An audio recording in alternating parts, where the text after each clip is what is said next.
A by-election after MLA Ron Stevens resigned from the riding earlier this year. Joining us this morning, Avalon Roberts, the Liberal Party candidate. Good morning, Avalon. Good morning. We've been asking everyone who has been coming in Avalon what they're hearing on the campaign. What are you hearing from Calgary voters in Glenmore? Well, we're hearing a great deal of dissatisfaction regarding the management of this government, particularly of our finances and of our health care.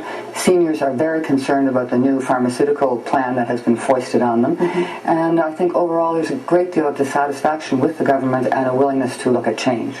Avalon, I know anyone in a position of opposition, it's easy to criticize the government. That's obviously his job. What would the Liberals do differently, especially when you're focusing on mismanagement of our money? Well, the very first thing that needs to be done is a value for money audit. Before recklessly cutting core services to Calgarians and Albertans, we need to see exactly where the money has been spent and how it has been spent. Because I do think it could be spent a great deal more efficiently than it has been.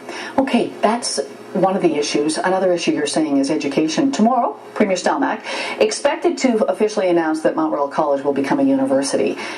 That must be good news that we're getting another university in our province. It is absolutely good news, and our party has been calling that for some time, that we need more post-secondary educational spaces, both at the university level and at the Institute of Technology level, and we have been asking this for some time.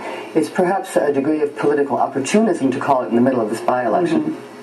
I want to talk about another criticism, because the Liberals often say we can't rely on natural gas and oil. Where would you see drawing our funds from as a province? Well, of course, the industry is the basis, or not the basis, but it's the strongest industry in the province. But other provinces manage to balance their books without having an oil and gas industry. So I think we need to look at using this money wisely. As you know, we've talked numerous times about a country like Norway, which has an enormous heritage fund. And Mr. Lougheed suggested that we have a heritage fund, but it has not grown in years. In fact, it's worth less now than it was several years ago. And this government has been putting hardly anything into it. So here we are coming into a huge deficit, and the first thing that we see cut is education and health care. All right, some of the big concerns the Liberal Party has as they head into the by-election. Avalon, thanks for coming in this morning. Thank you very much. Of course, that by-election happening on September 14th.